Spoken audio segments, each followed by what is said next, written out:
Yo, what's up? Welcome to Kinda Funny Games Daily for Monday, May 9th, 2022. I'm one of your hosts, Blessing Adeoye Jr. Joining me is Lil Croy Poppy himself, aka my fellow Forbes 30 under 30, aka Tim fucking Geddes.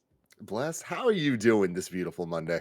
Tim, I'm doing great. I'm riding off of multiple highs right now. I'm riding Mm. off the high of Doctor Strange and the Multiverse of Madness. I'm still like in love with that movie. Like a week past watching it, I still can't stop thinking about it. I'm riding off the high of the new Kendrick Lamar song that just came out last night, The Heart Part 5. And I'm riding off the high of his album like imminently releasing. It's imminent, dude. Yeah, I can't can't believe it's wait. almost here. We were talking about it right before we went live here, but like the biggest risk right now is burning this song out in the next Yeah. 4 days. You know what I mean? It's just like we need to like pace it because this needs to be special years to come. You know what I mean? We can't listen to it too much right now, but also I don't know if that's possible with this type of Kendrick. He's just at an all-time high, man. That's the thing is like I always have an ongoing playlist that I call my now playing playlist, which is whatever songs that I'm listening to in the moment. If a new album comes out and I like 3 songs from that album, those songs go in the playlist, right? And like that is usually I keep that playlist fresh. I'm always updating it. That way I never get tired of it. And this morning while going through activities, putting together KFGD, going to get coffee and all that stuff, like usually I would be listening to that playlist. I kid you not, I was listening to The Heart Part 5 literally for 2 hours. Like I was roll it back. Like I need to listen back to it. Like that song has been on play the entire time, the entire morning, and it's when I think about the purpose of the song, right? Like I was talking to you about how it's probably not going to be on the album, right? Usually these songs don't make the final album. They're just the appetizer. They're just the street appetites. Single, baby. I love it. I miss it. The street single, but it's the fact that like this is the song that you're using to whet our appetites. Yeah. Like maybe the best song I've heard all year, and this is the appetizer, Tim. This album's about to be incredible. I hope so. And for anyone listening right now that's like, oh, I don't listen to rap music, I don't know any of this stuff, do yourself a favor and just YouTube the music video for Kendrick Lamar's The Heart Part 5. The music video, just put it on, don't ask questions, and just watch it. Don't skip ahead, just watch it the whole way through. It's going to blow your mind. It's fucking crazy. It is incredible. But Tim, you know what else is incredible? Some of the news stories we're going to talk about today. So let's talk about Xbox planning to launch a streaming stick, a Lord of the Rings game from EA, and more, because this is Kinda Funny Games Daily. Each and every weekday at 10 a.m. live right here on twitch.tv/kindafunnygames. We run you through the nerdy news you need to know about. If you're watching live, you can correct us when we get stuff wrong by going to kindafunny.com/you're wrong. If you don't want to watch live, you can watch later on youtube.com/kindafunnygames, roosterteeth.com, or you can listen later on podcast services around the globe by searching for Kinda Funny Games Daily. Remember, you can use Epic Creator Code Kinda Funny on all Epic Store and Epic in-game purchases like Rocket League and Fortnite to help support the channel. To be a part of the show, to patreon.com/kindafunnygames, or bronze members or above get to write in, and silver members or above get the show ad-free with the exclusive daily post show. Tim, you know what else I'm excited about? Friday, that album comes out Friday, right? I've not looked at the calendar in a second. I believe it comes out this Friday. This Friday I have off because I'm flying to Houston, Texas to hang out with family. What that means though is that I get to listen to this album just on the plane and just just chill. The whole way, sit dude. back All the way to Way. Houston. It's a double album. We'll have to do the math on see how long it is, but that's at least a few times all the way through. A full spin. I'm gonna have that time and space to process this album. I can't wait. Housekeeping for you, in case you missed it, there's a new episode of the Kinda Funny Xcast where the crew is joined by Joseph Staten to talk about Halo Infinite Season 2. You can catch that right now on youtube.com/kindafunnygames and on podcast services around the globe. And then over on kindafunny.com/store, you can get the brand new shirt and hat from Campfire Design Studio that features Portillo the Wiener Dog snug in a bun. Nick from Campfire finished it last year, and it was always scheduled for this month. Now, part of the proceeds will go to Central Missouri Humane Society as a way to honor our fallen king. And then similarly, when Portillo passed, Andy shared a Metal Gear Solid-inspired Porty design that he never got to finish. And well, due to your encouragement and a lot of yelling from Greg, Andy finally finished it. And it's our platinum item on patreon.com/kindafunny and patreon.com/kindafunnygames this month. If you subscribe at the platinum tier at any time this month, you'll get the limited edition shirt. Thank you to our Patreon producers, Anonymous and Fargo Brady. Today we're brought to you by MeUndies and Credit Karma, but we'll tell you about that later. For now, let's begin with what is, and forever will be, the Roper Report. It's time for some news. We have 6 stories today. A baker's dozen. Starting with our number one that I believe Greg talked about on the show a little bit on Thursday's episode, and the one that we hinted at toward the end of Friday's episode because Jeff Grubb has a new report on it. Story number one, Xbox plans to launch a streaming puck and a Samsung app in the next year. This is Jeff Grubb at GamesBeat. Microsoft is done waiting for you to come to Xbox. Instead, the company is gearing up to bring Xbox to wherever you are.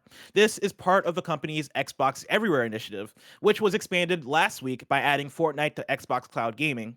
While you can already stream games from the cloud to your phone and PC, Microsoft also has plans to expand access through your family room television, according to people familiar with the plans.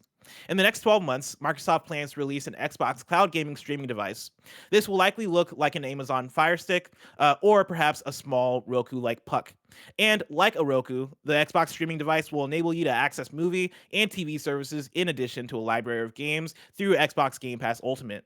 If you already have a Samsung Smart TV, though, you can maybe skip a separate device entirely. Microsoft is working closely with its partners at Samsung to develop an Xbox game streaming app for that company's televisions. That, too, should debut within the next 12 months. Tim, this is one that I think we've been talking about and at the very least theorizing about for a while because it just makes sense for what Xbox is nowadays, what they've been pushing towards, especially with Xbox cloud game streaming. It seems like it's imminent. What are your thoughts?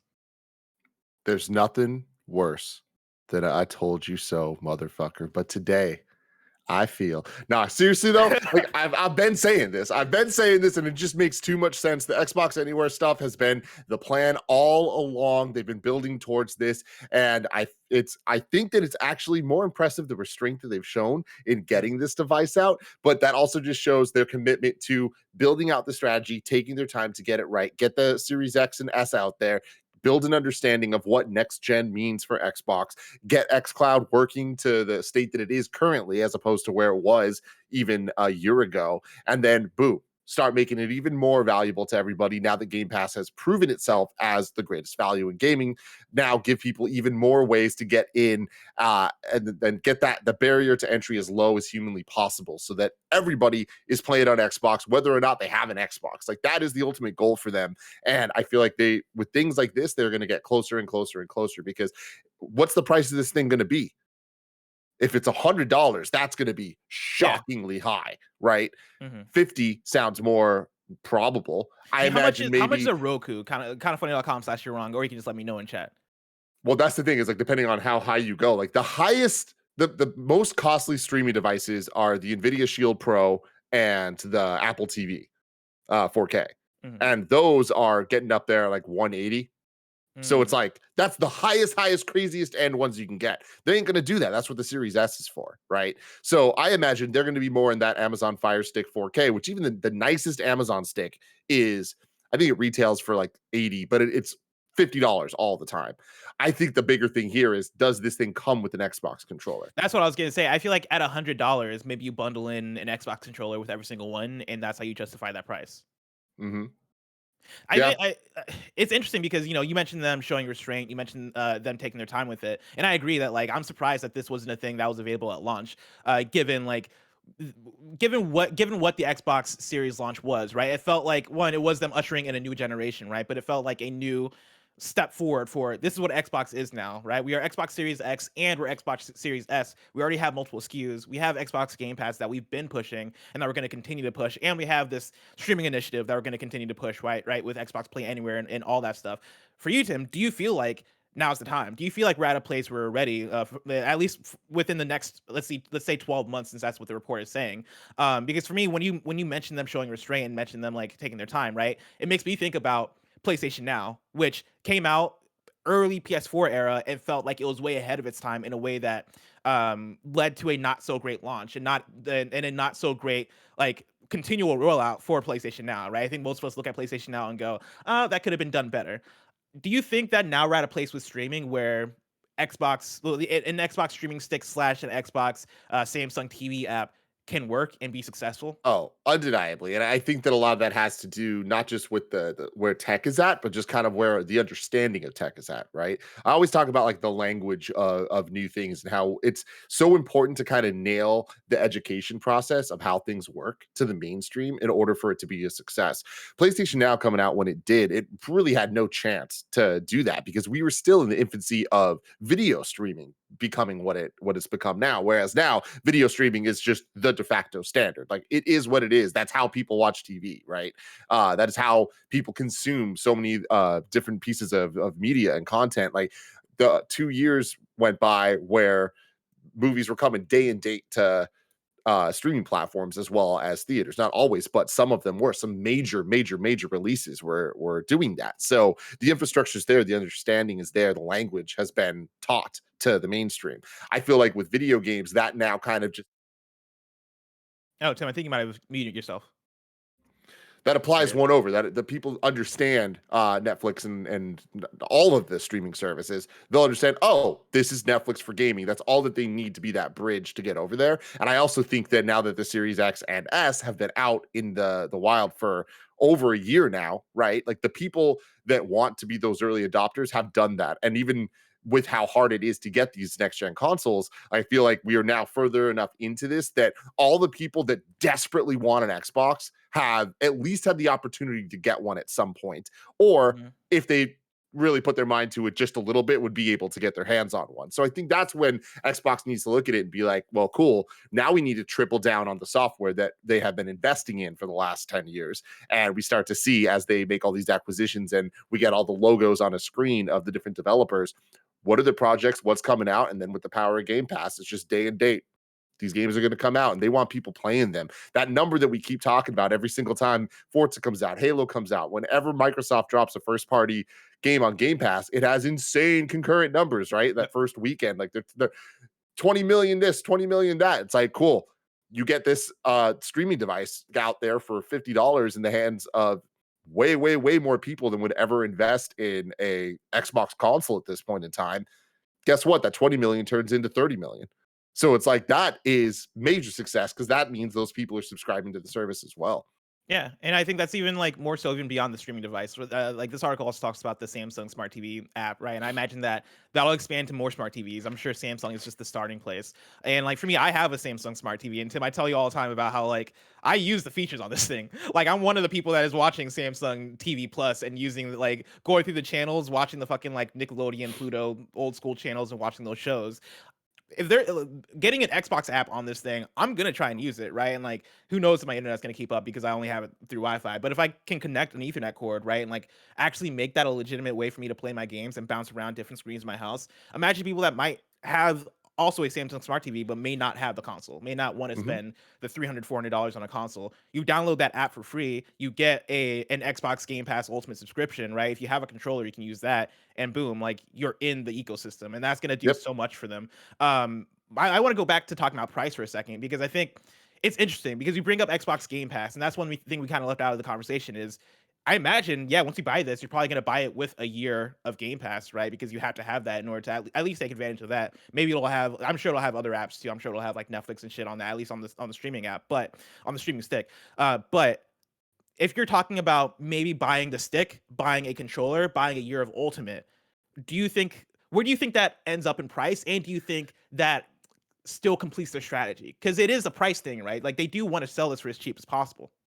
Yeah, see, I lean more towards the device is the power here as opposed to the bundle. I think if Mm, anything, maybe they'll have a bundle option, but the fact that they have the Series S kind of leads me to believe that they're going to go just the cheap route on this. And I would much more expect a $50 dongle with like a month of Game Pass mm, Ultimate as opposed to $100 with a controller and End of the year. a year or whatever that ends up being. I don't think that math adds up. But like I feel like the whole point of this is lower the barrier to entry, right? So the closer you start getting to that Xbox Series S price, it kind of defeats the purpose. Mm. How do you think this times out in terms of maybe releasing with other titles? Do you think they try and line it up with Starfield? Do you think they try and line it up with anything? I don't think they do. I think this is more of a it's less a get this with this and more of a get this so that you get all of it in the future, right? Like, I feel like they'd want to get this thing out as soon as possible to like be able to bolster the numbers so that when those new games come out, people are already using it and understanding it in the ecosystem, right? Like, I would imagine you want to get it out before Starfield. That makes sense. Tim, let's jump into story number 2. EA is making a Lord of the Rings mobile game. This is Rebekah Valentine at IGN. And Kevin, I have an image you can bring up here in a second as I read through. Electronic Arts has announced it's making a mobile Lord of the Rings game, which will be a free-to-play collectible RPG entitled The Lord of the Rings: Heroes of Middle-earth. The publisher has been coy about details thus far, and hasn't released any images or gameplay beyond one piece of art. The game is being made in partnership with Middle-earth Enterprises, as the image suggests, and will be, quote, solely inspired by Middle-earth as described in the literary works of J.R.R. Tolkien, end quote, according to Chief Brand and Licensing Officer for Middle-earth Enterprises, Frederica Drotos. Heroes of Middle-earth will apparently feature, quote, immersive storytelling, turn-based combat, deep collection systems, and a wide roster of characters from both The Lord of the Rings and The Hobbit. Gameplay will involve battles across various known stories from Tolkien's works, and will include social and competitive play. EA has not offered a release window. Tim, this one do anything for you? No, definitely not in almost any way. Yeah. Not really a Lord of the Rings guy, and a mobile game made by EA, like, Yeah. not really for me. I'm And I'm the also I same just exact struggle person. to think about like who this really is for at this point with Electronic Arts. Like, I don't know that this is what even Lord of the Rings fans would be asking for, but Yeah. I think Lord of the Rings gaming fans would want more like Shadow of Mordor and stuff. See that, and that's where I'm at. That's This. like that was my immediate thought when I saw this news. I was like, oh yeah, I'm sure. Like I'm sure this would be for somebody, right? Like I think Lord of the Rings video games seem to speak loudly to people, and when you start talking about like a mobile game made by Electronic Arts and it's Lord of the Rings, but it's not going to be like connected to the movie stuff, like I'm sure you're drilling down further and further into a very niche group, but I'm sure the brand power is there, and I'm sure it's going to speak to a handful. But I am like, oh man, what is happening with the next Lord of the Rings game? Like Monolith is working on Wonder Woman, so they're not working on the next Shadow of War or Shadow of Mordor. Does that mean we're done? Does that mean we're not getting a next game in that franchise, or are we gonna wait forever? Like that thought kind of saddens me because I think those games are really fun, and I do want to see more from at the very least the Nemesis system, because I feel like that was very underutilized. Not even just in the Lord of the Rings game, but like in games in general. I'm surprised more WB games and more games outside of that didn't at least try to ape that to some regard, right? I'm sure part of that must be copyright, and like I'm sure they patented it. But like I would like to see some inspired takes on that, because I felt like that system was so like it was innovative, right? It felt like something new, it felt like something fresh, and it was just a fun thing to play around with when I was playing Shadow of Mordor. I wanted to see more from that. But yeah, I'm sure this EA mobile Lord of the Rings game, I'm sure it will be for some folks out there, maybe Andy Cortez. Nerd. Story number 3. Tim, this is a fascinating one that I can't actually wait to break down with you. Scientists invent mouth haptics for VR, and it's crazier than it sounds. I'm pulling from Ryan Dinsdale from the Dinsdale Dimmadome, aka IGN. Kevin, I have a video that I want you to prep. Don't play the video. Prep it at 56 seconds in, and I want to watch it with sound. But first, I'm going to read through the story. Scientists have invented mouth haptics for VR that allows users to feel different virtual experiences with their mouths. These include feeling the wind on your face while riding a bike, taking a sip from a fountain, and feeling the water on your lips, and covering yourself with spiders that you'll feel running in and around your mouth. As reported by no, too far. As reported by IFL Science. What was that, Kevin? I was saying that's when they went too far. You know what I mean? Like everything else like, here, everything was good, right. and then was like also spiders on your face. It's like, why? Well, they can't just straight up be like, yo, you get to feel those titties in your mouth. You know what I mean? Oh, Tim. Tim knows. Tim knows what the real utilization for this is. As reported by IFL Science, inspired by PC Gamer, scientists from Carnegie Mellon University's Future Interfaces group added ultrasonic transducers to a MetaQuest 2 that focus acoustic energy on the mouth. When partnered with virtual reality demos, this essentially means that users will feel different sensations on their lips, teeth, and tongue, depending on what they're doing in-game. The mouth haptics are programmed to do different things depending on the situation, including single impulses, taps, pulse trains, multiple taps in a row, swipes in the X, Y, and Z directions, that's moving along, down, and towards your mouth, and persistent vibration. The different demos shown in Future Interfaces Group's videos include walking through cobwebs in a forest before being covered in spider venom, drinking from a water fountain, sipping coffee, smoking a cigarette, brushing your teeth, and riding a motorbike, with different sensations being used to emulate each experience. While this technology is still very early in development, the group study found that a number of factors important for authentic virtual reality, including realism, localization, tactility, reaction, immersion, and visual haptic match, were all boosted as a result of the mouth haptics. The MetaQuest 2 was the only headset tested in the study, but the new technology can seemingly be added to any VR device, and plenty more are on the way. Tim, I read the story. I was like, I have to watch the video. I started watching the video. I had to pause the video because I was like, I need to not watch this until I'm with Tim and Kevin, because this shit is insane. Kevin, you can go ahead and play with sound. Oh, God. Persistent vibrations. Our haptic sensations can be felt on the lips, teeth, and tongue, which can This is be them displaying how it incorporated works. into new and interesting VR experiences. For example, in this haunted forest scenario, users must walk through a spider web to get to a small clearing.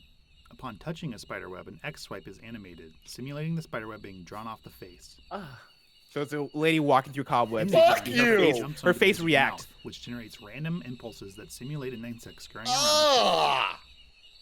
Later, the user must shoot a flare gun at a spider, exploding it into goo that splashes the user. Oh no. This utilizes random impulses centered on the mouth at a higher frequency. Finally, there's a large boss spider dripping with venom that rains down onto the user. How terrible is this? Random Y swipes on the mouth. Yeah, okay. I mean, this is also cool. created a school You know what I mean? This is the cool as first hell, but also step. This is the terrifying. first step. Oh yeah. The first step. This is the first step. Oh my God. You know what I'm saying? Where are we walking to? I don't want to go there. This is The destination. future, Tim. The future.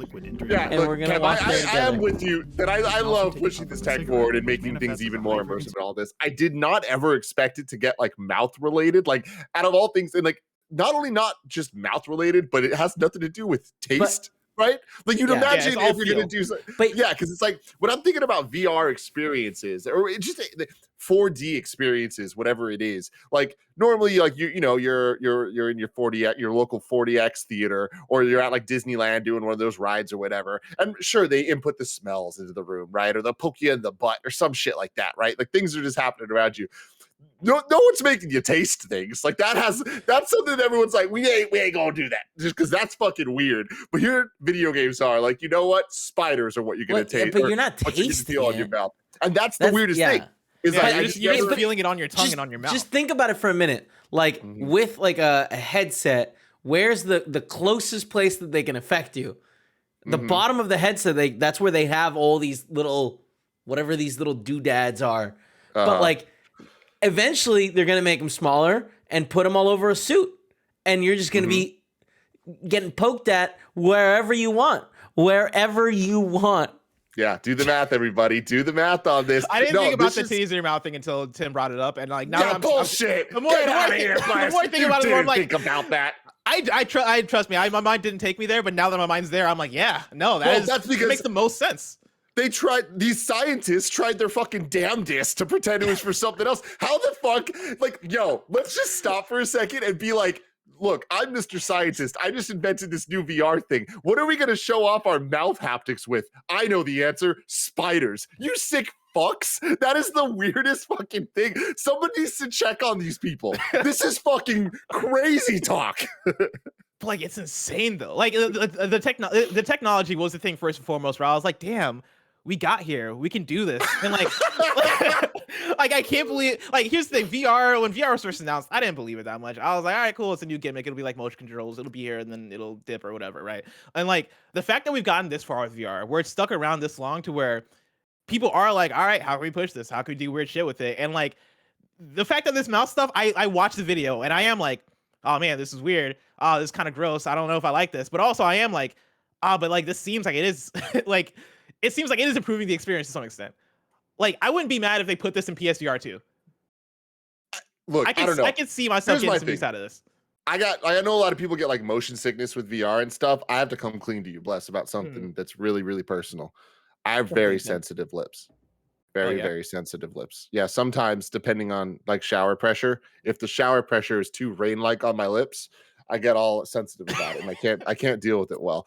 So all of this he likes doesn't really sound strong good. shower pressure. Yeah, I He like it just when the doesn't like shower his when it's like the more if it's tube. not hurting his balls, he's not happy about it. I've heard that Yes. before. Mm-hmm. I have Sensitive I have lips. so many questions. I've never. That's such a very specific. Like, I know you're telling the truth because that is such a specific example of being in the shower and having the shower water hit your lips in a certain way that gives you tingles. Mm-hmm. I don't know if I like that. I don't Well, like you have to live with it now. That's knowledge that you have. So, like, as somebody who likes 40x, because you like 40 more than way more than I do, because I'm very whatever on 40. I don't like being shaken around in my seat and like feeling the air. It's the blow in my face. future. I love it. So for me, it's distracting. For me, I hate that. But Well, this yeah, VR but thing like, I sounds mean, what? interesting. I'm sorry you're distracted. It's Sonic 2. You know what I mean? Like The first time I did 40x, it was when I watched Spider-Man Into the Spider-Verse, and it ruined that first. Was it your feeling for me. first time watching that movie? Yeah, it was my first time. Well, that was a watching dumb movie. choice. That was a dumb. You I mean, don't you're watch not wrong. a real. It was. Yeah.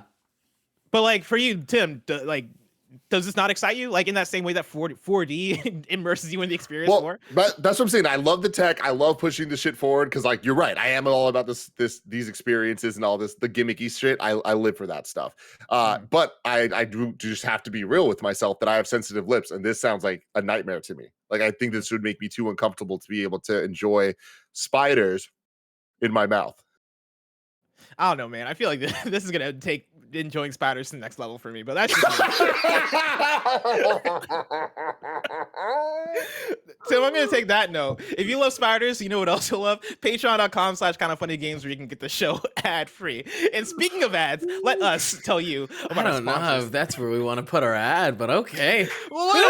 Shout out to Credit Karma for sponsoring this episode. Have you ever been rejected for a credit card? It happens way too often. That's why Credit Karma created Karma Confidence technology, helping members apply with more confidence. Are you earning credit card rewards? Credit Karma can help you compare your rewards options so you can find a card that fits your lifestyle, helping you earn miles or cash back for spending money that you're gonna spend anyways. Of course, I'm a huge fan of that. I love Credit Karma. One of my favorite features is how Credit Karma uses your credit data to show you your chances of approval before you even apply, which helps you apply with more confidence, and then it doesn't affect your credit score. Credit Karma uses your credit profile to show you offers that are tailored to your financial situation. They also partner with a wide range of card issuers, so you can be sure that you're exploring all sorts of options. I love Credit Karma. It's so easy to use. Fantastic stuff. Credit Karma, create your own karma. Ready to find the card for you? Head to Credit Karma and check out your personalized mix of offers today. Go to creditkarma.com or the Credit Karma app to find the card for you. That's creditkarma.com. Shout out to MeUndies for sponsoring this episode. You know those days when your coffee shop is out of cold brew and your air conditioner breaks and you try to go to the beach but there's 0 parking spots? Yeah, life can be hard. Good thing MeUndies is here to help you take a break from the hardships of the world and give yourself a soft summer. Of course, I don't need to tell you. I got the MeUndies shirt, I got the MeUndies lounge pants, I'm wearing the MeUndies undies, the socks, even my face mask is MeUndies. I absolutely love MeUndies and their soft micromodal fabric, and you're gonna love it too. I absolutely guarantee it. With MeUndies light and breathable micromodal fabric, you can stay comfy and cool all summer long. They have super fun seasonal prints and tons of styles to choose from in sizes extra small all the way up to 4XL. MeUndies has a great offer for all of you. Any first-time purchasers, you can get 15% off. If you sign up for the free to join membership, you can apply that 15% off to their already discounted membership prices. To get 15% off your first order and 100% satisfaction guarantee, go to MeUndies.com/kindafunny. That's MEUNDIES.com/kindafunny. Tim, enough about spiders. Let's talk about story number 4. The Return to Monkey Island director has explained why pixel art didn't feel right. And I'm AKAing this story to Ron Gilbert is tired of y'all. This is Ryan Dinsdale once again at IGN. Return to Monkey Island director Ron Gilbert says that the game doesn't feature pixel art because he didn't want it to be considered a throwback, and has responded to those who have criticized the long-awaited sequel's new looks. Quote, Monkey Island 1 and 2 weren't pixel art games. They were games using state-of-the-art tech and art. If I had stayed and done Monkey Island 3, it wouldn't have looked like Monkey Island 2. We would have just kept pushing forward, and Dave the Tentacle is a good example of that. Gilbert continued, quote, we didn't want to make a retro game. You can't read an article about Gilbert's 2017 pixel art game Thimbleweed Park, without it being called a throwback game. I didn't want Return to Monkey Island to be just a throwback game. I wanted to keep moving Monkey Island forward because it's interesting, fun, and exciting. It's what the Monkey Island games have always done. I wanted the art in Return to Monkey Island to be provocative, shocking, and not what everyone was expecting. It's ironic that the people who don't want me to make the game I want to make are some of the most hardcore Monkey Island fans. Gilbert concluded, quote, Return to Monkey Island is an incredible roller coaster. Get on and have some fun or stomp out of the amusement park because it's not exactly the roller coaster you wanted. I hope you'll jump on with the rest of us, end quote. This is Ron Gilbert basically being like, doing the famous Jay-Z quote where he's like, people like my old shit, buy my old album. I'm 100%. doing me. Yeah, and I Yeah. respect it. Yo, I respect it too. And like, I think he makes a lot of really good points here. And I know that people kind of like, all right, well, I love these things for specific reasons. And if the pixel look is one of those reasons, it's going to alienate some people. And that's kind of just the way things are going to go. Looking at the new screenshots for that they did release for Return to Monkey Island, the art style looks fantastic. Like, if it ended up being some weird flash game looking ass shit, I'd be like, that's kind of a bummer. Like, you're definitely cutting corners and you're kind of saying this to save face. That's not the case. Like, this is like beautiful, beautiful art. So I'm kind of excited for it. I mean, actually, I'm very excited for it. Where when they announced this, me and you were doing the show and we're talking about wanting to do a stream of these games. I am so excited to do that, Bless. Like, playing through Monkey Island. Like, these are games that I only know because of the music and I love the music. But I want to get in there, point. I want to click. I want to do it all.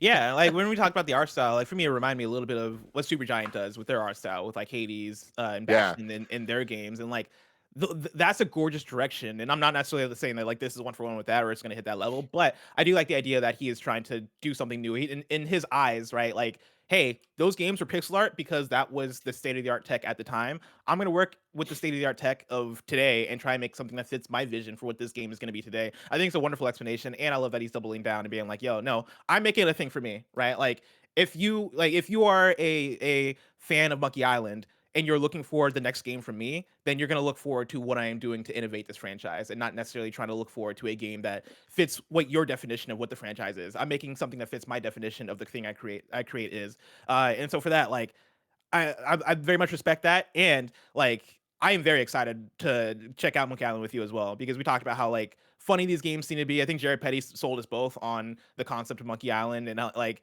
we talked about how rare it is to have games that go all in on being something that is comedy focused and being funny. And like, this is a game that we've heard so many people talk about in terms of point and click adventure games and like the iconic ones, right? Monkey Island is one that always comes up. And the way that Ron is treating it here in his blog post, it reminds me a bit of like, I always bring up Toby Fox because I love Undertale and I love Deltarune and all these things, right? Deltarune, I remember when that first came out, and Toby Fox laid out the blog post of, hey, this is what this is gonna be. For me, I had my nervousness where I read through his blog and I was like, oh man, all right, you're saying it's gonna be chapter based. You're saying it's gonna take forever for it to come out. You're saying like, it is Undertale, but it is Undertale. Oh man, I don't know how I feel about all this, but I do think that like when you have somebody that is not necessarily the sole creator because he works with the team, he works with other people to get the stuff, but you have somebody who is this lead on it, right? It is his baby. He does get to have so much input on it and treat it as his own.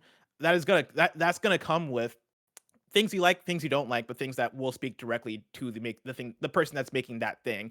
And I think that then leads to more, I think, exciting art, right? The fact that somebody gets to have so much ownership. Kev, I just sent Assets a link if you could bring up. I want to look at these screenshots because like for people that haven't seen them, I want them to see how dope this style looks. For Monkey Island specifically, I think it'd be really, really cool. But yeah, as he pulls that up, Bless, like what are the other games out there that you feel you want to see like this type of like sequel to?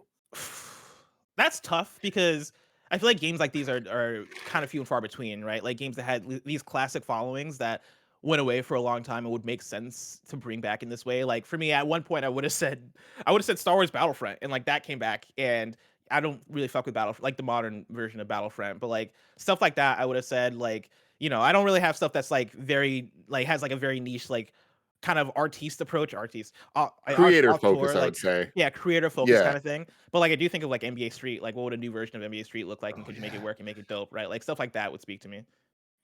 Yeah, like look at this. And Kevin, you can cycle through the 4 different images we have here. Like this looks fucking cool. Like I said Yeah, earlier, I this looks want to dope as point and hell. click all over this. Oh, people in chat are saying like Legacy of Kain. Somebody said Portal 3. Portal 3 is actually a really great one. Well, I talked about this recently on an episode of it was either PS Love You or it was KFTD with Janet. But we were talking about how I could see a new version of Portal taking a lot of inspiration from like The Witness and like having an open world aperture science lab where it is instead of going from one test room to the next test room, it is cool. We're opening it up. Part of the puzzles now are trying to figure out like how to solve the maze like structure of aperture science and like searching around, and like you're not just going through the test rooms. The whole game is a puzzle in and of itself. I think there's so much you can do with a modern Portal that could be cool in that way, but also like I would want to see what the creators and writers of Portal would do.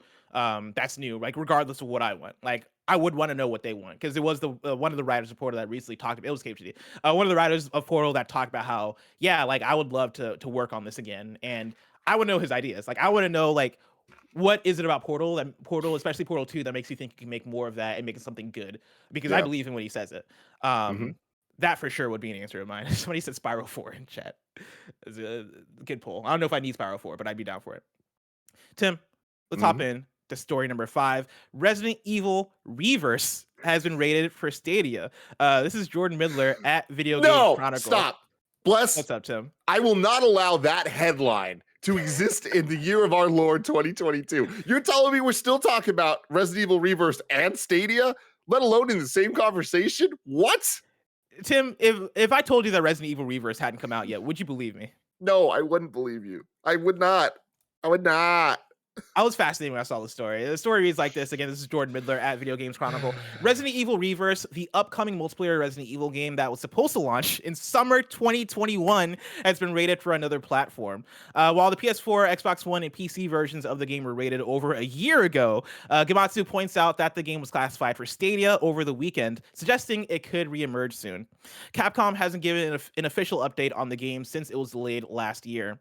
Developed by Capcom in partnership with RE Resistance Studio, Neobards, Reverse sees players controlling Resident Evil characters, each with unique weapons and skills in 4 to 6 player 5-minute death matches. Reverse will be available for free for owners of Resident Evil Village. Again, as a reminder, Reverse was supposed to come out either alongside or shortly after Resident Evil Village for free. If you had Resident Evil Village, it probably will still be the case that you'll get it for free if you have RE Village, but it's ridiculous that you're getting this perk, which this game that was supposed to be a perk for RE Village over a year later, seemingly might get canceled, who knows, which was released last May for PS5, PS4, Xbox Series X, Xbox One, PC, and Stadia.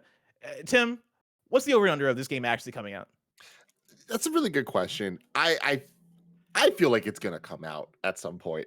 Again, I'm surprised it hasn't already. I don't think it gets canceled, but I don't think it's gonna be good. I think it's gonna be bad. Bless. I'm sorry to tell you. You think it's gonna be bad? Oh, damn. Yeah. I was hoping that was gonna be the case. Damn. I was really. I'm bummed about Resident Evil right now. They were on such a good streak, and granted, they're still on that streak. I can't hate too hard, but like. They were just on such a good streak of just like banger after banger in such a small amount of time from RE7.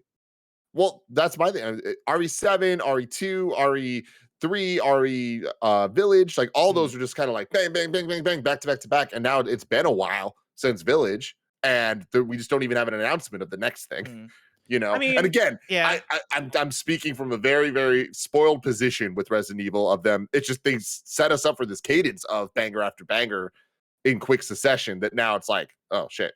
Like it's been a while. All the rumors of RE4, but it's not here yet. Where's RE Village DLC? That's the biggest question I have. That's honestly a good one. Yeah, like where is RE Village DLC? You would have thought that we'd have it by now, right? And I imagine absolutely. Maybe that could be the big 2022 game. Maybe at Summer Game Fest Live, you get an announcement for a big RE Village DLC drop this fall. Maybe that could fill the 22 void, and then in 2023 you get RE4 finally. Because I imagine that has to be a big undertaking. Like you don't want to fuck up RE4.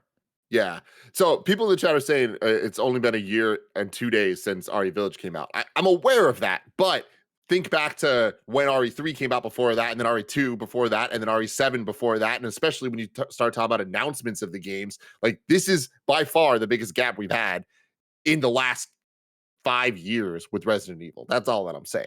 Do you think that was planned, or do you think they fell into the yearly thing? Because I remember there being the reports of with RE2 and RE3, those are supposed to be one game, and then they decided further into development that it actually would make sense to break it out. But that also led to RE3 remake feeling like a smaller thing, right? Like that game was fairly short compared to RE2 and the other RE games. Do you think that was a planned thing for them, or do you think that like it was kind of a fluke for for RE to be yearly for so long? I think a lot of it has to do with the pandemic as well, just where things kind of like fell and landed, especially with where we're at right now. I know that they were planning, Imran told us years ago at this point that the plan was to have them be together. But like getting the products that we did, I feel like that plan changed a long time ago. Like I don't think that it was like, oh, let's just split it into two. I think it was like very much they're like, all right, cool. This is how we're gonna do this. And like RE2 felt very complete of an experience. I feel like adding RE3 to that would have been like almost too much game for what they were trying to accomplish with all that. So like I struggle to really think about how RE2 and 3 would be released as a single game. But I also think it's a little weird that RE3 came out the way that it did, although it did have that multiplayer mode to kind of make up for it. It's just that's not what we're looking for. I forgot that had a multiplayer mode. Which is a different multiplayer than Reverse. From RE-verse, yeah. And like yeah, Resident Evil is very fascinating because it reminds me Resident Evil almost reminds me of what I talk about with Square Enix, where I'm just like, I have no idea how to predict the quality of what this thing is going to be, where you do have like those RE multiplayer games that don't hit. You have the RE multiplayer game or RE single player games that most of the time do hit. We have RE VR stuff, right? And like it seems like VR is a very big initiative for them, which like I think is fascinating. But and also with the fact that it seems like it works. Like people loved RE7's VR mode. There's an RE4 VR game that is out there as well that like I hear good things about. You know, like RE seems like it seems like one of those IP that Capcom treats as a, hey, this is a staple, and so we're gonna get the juice out of this thing. We're gonna put out as much RE as possible, and that then leads to a lot of bummers like RE-verse that, you know, bummers I feel like is saying too much because I don't know anybody who like really was looking forward to it. But you have those things that come out where it's like, why even do this? Like, why is this a game that you're putting out there? Like, is it just to get additional pre-orders for RE Village? And at that case, is it even worth it to develop a game that is a bonus for a game that you're putting out? Like, I don't know. It feels like they treat RE with such like, just put it out, see what works, see what sticks, and like just keep rolling them out kind of energy that I wish was a bit more buttoned up and a bit more, actually no, let's treat this like a prestige thing, because RE is a prestige thing, right? Like this is one of the biggest releases of the year each year that an RE game comes out. That said, I for one enjoy that it feels like they're taking this year off, even though I still do predict that like we'll probably get a DLC thing sometime later on. Just because I feel like after having so many years of RE back to back to back to back, I could see there being a little bit of fatigue. Because these games are, even though they're different, they're similar, right? Like RE Village and RE7 being first person still have somewhat of a similar gameplay loop as RE2 and RE3 remake of like all right, here's a maze like level. All right, you're picking up the items, you're doing Metroidvania type shit of like, all right, cool. You loop back around, you have a new door to unlock. You're getting into these fights that you win at the very last second with limited ammo. Like they're very similar, even though like I'm sure fans of the series don't give a fuck. The fans are probably still like, oh no, that's my shit, so I'm gonna play it. But I think overall, there's probably still an energy of, at least for me, I'm down for taking a year off. I'm down for being like, cool, let me hunger for RE4 remake. Let me thirst for it a little bit. That way, when it does come out, it'll feel like a big splash. Like that's what I want from it. Let's round out the Roper Report, Tim, with story number 6. An early build of Duke Nukem Forever has leaked. This is Owen S. Good at Polygon. And Kevin, I have gameplay here that you can show as I read through the story. Duke Nukem Forever still won't die. A leaker claiming to have a build of Duke Nukem Forever similar to one shown at E3 2001 posted screenshots and a video of the game early Monday. And the creator of Duke Nukem, producer George Broussard, says it looks authentic. The leaker, XOR, who posted their findings to 4chan as first spied by fansite Duke4.net, says they'll release that build in June. But as Broussard warns, whatever this is not much more than a quote smattering of barely populated test levels. So DNF fans should temper their expectations. Quote, yes, the leak looks real. No, I'm not really interested in talking about it or retreading a painful past. You should heavily temper expectations. There is no real game to play, just a smattering of barely populated test levels. I have no knowledge of who leaked this, end quote. In the clip, Duke blasts his way through a burning yet dimly lit strip club, encountering minimal resistance as he goes. Police in SWAT gear return fire, and when Duke blows them away, some kind of alien tendrils burst from their dead bodies. The HUD is the cleanest and most modern looking feature, and it has a quote ego meter, apparently functioning like a damage shield, which refills when Duke offs another stooge. Duke Nukem Forever, the sequel to 1996's landmark Duke Nukem 3D, was first announced in development in 1997, originally using Quake 2's engine. But developers switched to Unreal Engine soon after E3 1998, one of the several changes in feature creeps that would prolong Duke Nukem Forever's development for another 13 years. Tim, tell me, when did you first start at IGN? That's my first question for you here. 10? So you were there. Were you there when Duke Nukem Forever came out? Oh yeah, I was. Can you tell me about that experience? Because I remember vividly just being hooked to like the websites and reading the articles of how this thing came out and was utterly trash. Yeah. I mean, you know what? Actually, now that I think about it, I don't really have memories of that. Really? So yeah, sorry for the lamest response ever. But yeah, no, I don't know if it did or not, but it was definitely more of just like, oh, this shit's here. It definitely didn't feel like an event. It felt like cool. Like maybe they finally did it, but it's not good. Why did we? Yeah, I remember more than anything, it was the vibe of like, this is the thing that we all were like, hey, where is it? Now here it is, and we don't actually want it. And it was kind of like the precursor conversation that I feel like we ended up getting a lot of, leading into things like Mirror's Edge, in a very different way. Obviously, Mirror's Edge ended up being a better game than Duke Nukem Forever did, but it was this idea of like, okay, who is the audience clamoring for this? And is it more just like a vocal group that is yelling for something, or is there a desire for this creation to come out? Yeah, it's Final Fantasy 13 Versus might not be the best example because I think there's genuine hype around that still, but like it reminds me a little bit of that, of people who continue to clamor for a thing, right? And like this thing doesn't exist anymore after about like 10 years of it being in a development hell, but people still want it because they kind of want the closure. Like I think people were looking for the closure more so than the actual game at that point. And like for me, I remember I guess it might have been a moment for me more so just because I was just a child of the internet, and like Yep. I continually saw the blog posts and saw like, it's similar to Half-Life 3 as well, where it's like, where's Half-Life 3? Where is this game? Duke Nukem Forever, I think, had like a similar sort of like ethos around it, of people just wanting to know what happened, wanting to know where it is, because the previous Duke Nukem game was a thing that people did appreciate on some level, right? And people wanted to see the next iteration of that thing, even if it was bad. And what happened was it came out and it was bad. I have vivid memories of playing. It was either at like a GameStop kiosk or I downloaded the demo on my PS3 and I remember playing through it and being like, this is maybe one of the worst things I've ever experienced. I can't believe this game exists. And the fact that like you have this this build from, what was it, early 2001, that's crazy to me, just as like a piece of video game history that like this is. No, it's nuts, man. Yeah, it's funny. Like Duke Nukem Forever to me has the same energy as Snakes on a Plane, where it's kind of just like this thing that the internet wanted more than like the world did, you know? And I fucking love Snakes on a Plane. So, you know, take that for what it's worth. But yeah, it's always cool to see like video game history stuff like this, like come out in whatever shady way it does. But it's just cool to see like the little, like what could have beens and the debug modes and just original versions of like Mario World. And it comes out and it's like, oh, but there's no cape yet. So he still has the raccoon tail. Like things like that are always just like kind of fun. So Tim, I can't wait to see what next leak comes out for Duke Nukem Forever, because I find this shit fascinating. But that leak is probably just so far away. If I want to know what's coming out to mom and pop shops today, where would I look? The official list of upcoming software across each and every platform is listed by the Kinda Funny Games Daily Show host each and every weekday. Yeah!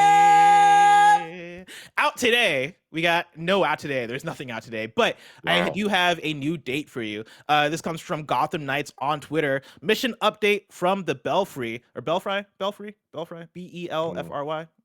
Tim, do you know how I'd say that one? No. No, I'm You gonna nailed go it the first time. Belfry. Nightwing and Red Hood Powers Club tomorrow, 6 a.m. Pacific time. It sounds like you're gonna get some more info about Gotham Knights tomorrow morning, so look out for that. Deal of the day for you. This comes from Wario64. There is a Humble Games bundle currently going on. $12 can get you 12 games. Those games are The Walking Dead, Saints and Sinners for VR, We Happy Few, Sam and Max Save the World, Observation, Super Meat Boy Forever, Pine, Bartlow's Dread Machine, Gauntlet, Stories Untold, Rad, Super Meat Boy, and Saturday Morning RPG. And the proceeds from this bundle will go toward helping curing type 1 diabetes. So go hop on that. You can find that on Humble. Tim, now it's time for reader mail. Of course, you can write into patreon.com/kindafunnygames where you can get your questions read on the show, just like Jordan Lee Rowan did. Jordan writes in and says, rumors are a Nintendo Indie Showcase could happen this week. So what do you expect from it? Pipe Dream, Hollow Knight Silk Song, there's no way, right? Lie to me and make me happy. Jordan Lee Rowan. First of all, Tim, my Nintendo guy, have you seen the rumors for this Nintendo Indie Showcase? Sure. I've seen people say that an indie showcase might happen for Nintendo because one hasn't happened in a while. Those are the rumors. I don't think there's any real substantial evidence that we're getting anything this week as opposed to next week or the week after. Like, yeah, at some point we're going to get another one of these. But I do think that we're overdue for one. So if it did happen this week, I definitely wouldn't be surprised. With that, I think that we are due for a sports story update of some sort. And I think that makes a little more sense for as a soft block of what would be at a potential Nintendo Indie event. I think that Hollow Knight is I don't know. That's the prediction every single time, and it never happens. And like it's gonna happen eventually, but where is it gonna be a Nintendo Indie event or is it gonna be a State of Play? I don't really know. I would be interested to see where previous Hollow Knight announcements were made. But yeah, Neon White is one that comes to mind. I would like to see that. That's one that was slated for early 2022. I think it even was slated for like December last year as well, but it keeps getting pushed. And that's one that I believe has been at previous Nintendo Indie showcases. And so I think that's probably imminent. I wouldn't be surprised if there was like and it's out today kind of announcement if there was a Nintendo Indie Direct this week or like next week. Soon. I think that one would make the chat sense. real quick. Golden Spider 666 says Silk Song's too big for an indie event. I'd say Summer Game Fest, if anything, but I doubt it. So here's the thing. I don't think it's too big for an indie event. Like I think the indie events can be as big or small as they want to be. And like I think it totally could make sense being announced there. However, I do think knowing Jeff, he knows like he has his finger on the pulse of what gamers want, right? Yes. Elden Ring was his show pony, and he knew that. And any chance he got, he would use that to his advantage. And good for him. I think that Hollow Knight's a similar situation, different scale, but the interest of the hardcore is there. And I think that if he had that at Summer Game Fest, it would be looked at as much more of a success than otherwise. So I feel like he's doing everything he can to get it there if possible. What are your thoughts on TMNT Shredder's Revenge? Does that have a my release thoughts date? are I And can we can't see it? fucking wait for it, man. I mean, I'm a little surprised it doesn't have a release date yet. Like it's still summer and like we're getting suspiciously close to summer happening. There's And it also keeps the popping up at Cowabunga. places. I think I've seen it it's popping here in up everywhere. IGN. Yeah, like multiple times in the last couple months. Yeah. And then the Cowabunga collection, which I also don't think has a release date yet. So those I don't know. But all I know is I'm about to have a really dope summer between the Cowabunga collection, Shredder's Revenge, and Cuphead DLC. Let's go. Oh yeah, dude. Yeah, this summer, and in terms of like those DLC and indie releases, I think it's stacking up to be something special. And Sonic Origins. And Sonic Origins, yeah, like then that comes out. I'm like, I literally have Blessing Super Fun Game release calendar pulled up on a different tab, and I'm like looking through, and I'm like, yeah, man, like you're getting Cuphead DLC, you're getting Capcom Fighting Game Collection, Sonic Origins, that's June 23rd, right? And like let alone Mario Strikers Battle League, right? For talking about non-indie stuff, like June is stacking up to be pretty dope, right? The Quarry, like. And I'm sure more games will pop up for June as well. And then like I look at July, and July looks like it's ready to be filled with games too. Because right now, like for PlayStation, you're probably gonna get Arcade Again because that comes out July 5th. But then you have Live A Live on Switch, Live Alive. one of those. Yeah, Xenoblade Chronicles 3 coming out in July as well, and I'm sure there's gonna be more games that pop up. There's also like I don't think this game is announced for Switch, but I could see it getting a Switch announcement. Midnight Fight Express. That's a really cool looking indie game that is a beat 'em up. It almost stylistically looks similar to Sifu, except you have a different camera perspective. It's more top down. But that's a game that looks really dope that I would love to see come to Switch or get a Switch announcement. And there's like a lot of stuff that's just in the ether that doesn't have dates to it that I would love to see. Like Cult of the Lamb is one that doesn't have a date, and I don't think that one's announced for Switch either. But who knows? Like that's another indie game that looks like it would fit right at home on the Switch. Mm-hmm. But we'll see, Tim. Tim, before we get out of here, I want to pull in one more question from my dog Nick96 from Massachusetts, who writes in and says, "Hey guys, I have a simple question. What would you rate The Heart Part 5 by Kendrick Lamar on the Kinda Funny scale? Have a blessed day, my dog Nick96." I don't think we've ever done a music review on the Kinda Funny scale. Not with I don't the know scale. I don't know if this is a can of worms. You want to open up, Tim?